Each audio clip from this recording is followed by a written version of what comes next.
Good afternoon from Karl Marx Allee. My name is Eugen and I love to travel, and I'm in Berlin today on its most controversial artery slash boulevard, which is Karl Marx Allee. And yeah, Frankfurter Tor, we are here in Frankfurter Tor. It's kind of a junction, but not the biggest, of course. And yeah, this boulevard was built between 1952 and 1960, and it was called Stalin at the beginning.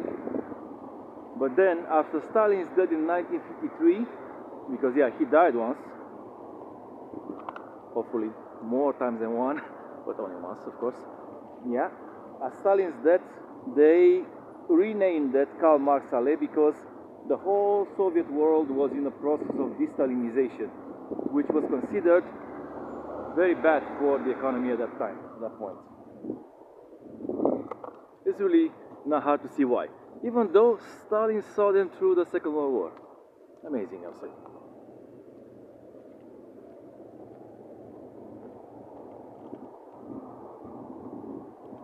Yeah, so you have all this kind of what you might call Stalinist architecture. Large boulevards, new buildings made to look like there's some kind of mock copy of classical buildings. But really it's Stalinism, and it's basically composed of very sharp edges, very large concrete based buildings, and square things, a lot of square things, I'll say. So yeah, square things, very, very nice. And it goes on and on like this until Strausberger Platz, which is about, let's say, 2K away. So a very nice 2K, if you're a fan of these kind of things. Well, you have stuff like this.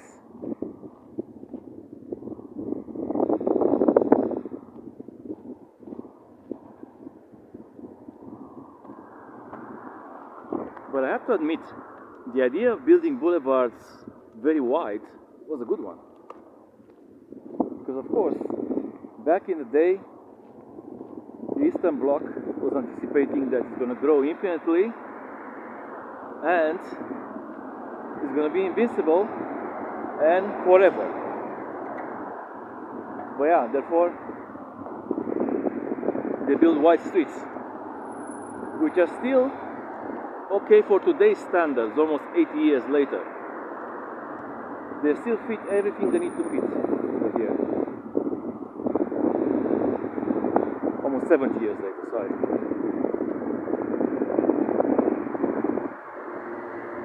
So you have this, let's say, older kind of establishments. These were probably built right then in the 50s, together with the majestic buildings. But these kind of things like this Cosmos, I think it's a restaurant or a community center, was built later, probably in the 70s, by the way it looks like.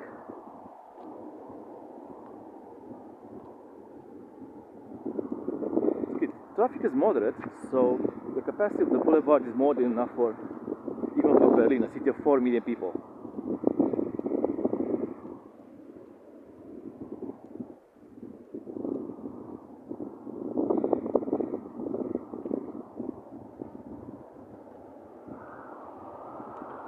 And it's a stern reminder, yeah, that DDR, the Deutsche Democratic Republic, was communist and Berlin was divided, and this was in the Soviet sectors. That's why they built it like this. So this area that we're going to see today is going to be all in the Soviet sector.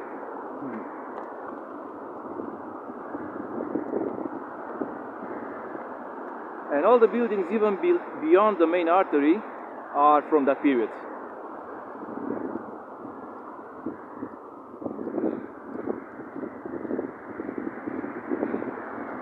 Even the illumination structures are the original ones. And yeah, it does have a sense of order, to be fair. It does have a sense of order, so it's not chaotic at all. It's a very planned urban development situation.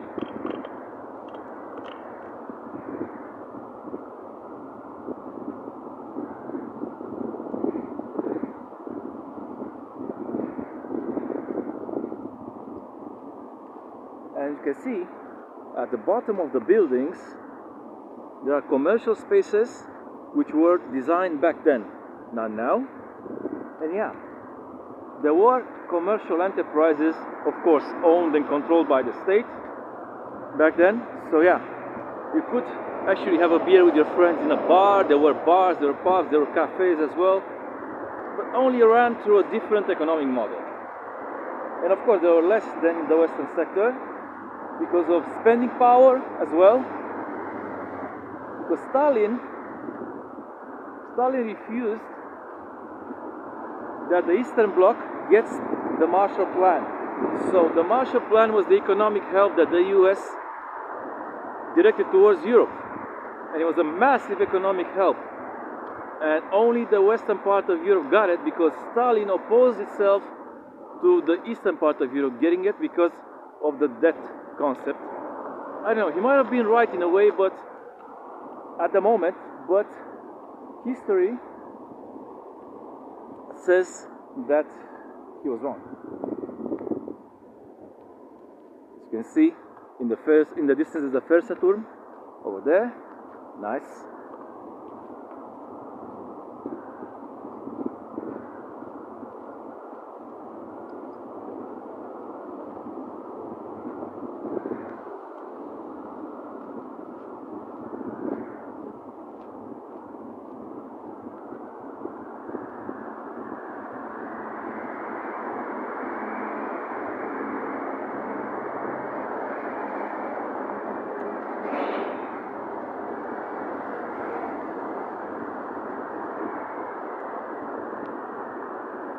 Pretty cool. Now we have all kinds of contraptions over here, and the U-Bahn system was designed in that period as well. This artery, at least.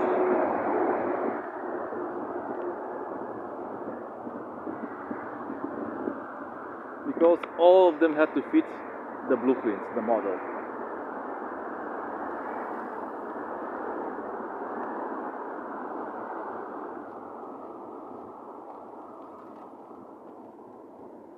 And the way these buildings were constructed, these majestic buildings, are more and more similar with Moscow than to places like, I don't know, Bucharest, where I'm from, where of course you have these as well, but they're a bit different. Budapest, and these are likely to be mighty similar to the Warsaw ones. So in Warsaw, in Poland, there's also a section of these kind of buildings.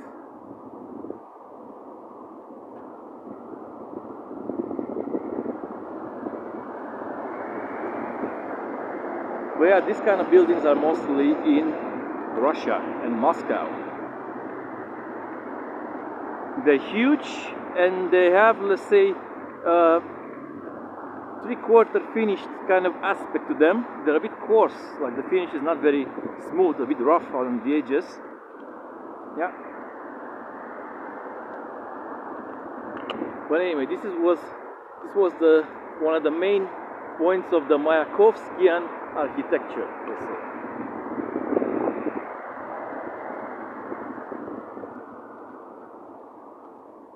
Because Vladimir Mayakovsky was a turn of a century, like 20th century, 19th, 20th century artist that was siding with the Bolsheviks. And he was a major adept of the revolution, and he did all the concepts for the architecture, the sculpture, the poetry, and all the art for the Soviets at the beginning, just before he died. So that was like 1920s, if I'm not mistaken.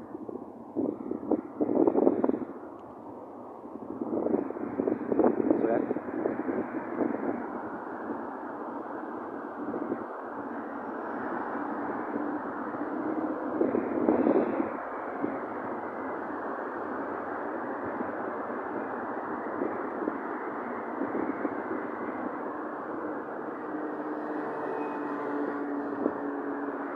And at the end of the boulevard, in Strausberger Platz, you're gonna see two twin towers like in Frankfurter Tor. So it starts with two twin towers and it ends with two twin towers. So, yeah.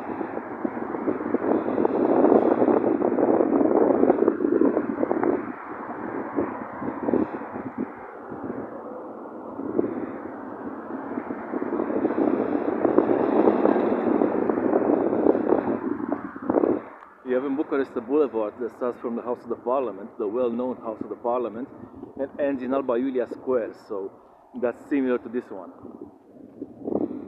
Huge wide boulevard with majestic Stalinist-looking buildings on each side.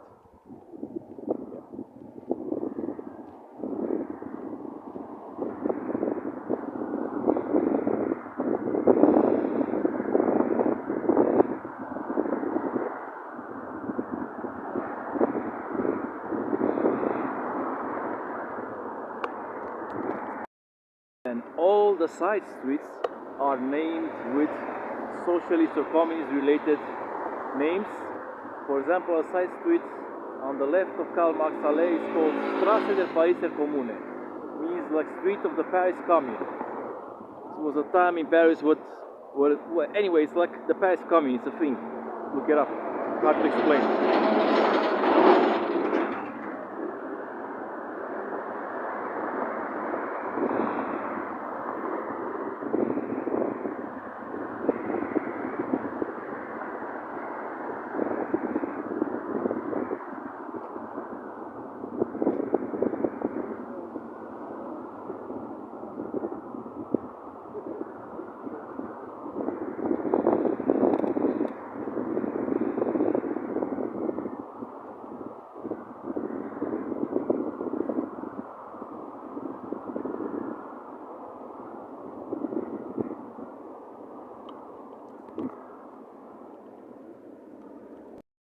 Here I am in Strausberger Platz, basically the two twin towers, and you see Strausberger Platz here. So it has the two twin towers like Frankfurter Tor. Hey da.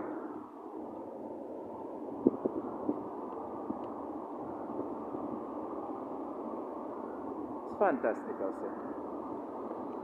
It's a piece of history, that's why it's fantastic, you know?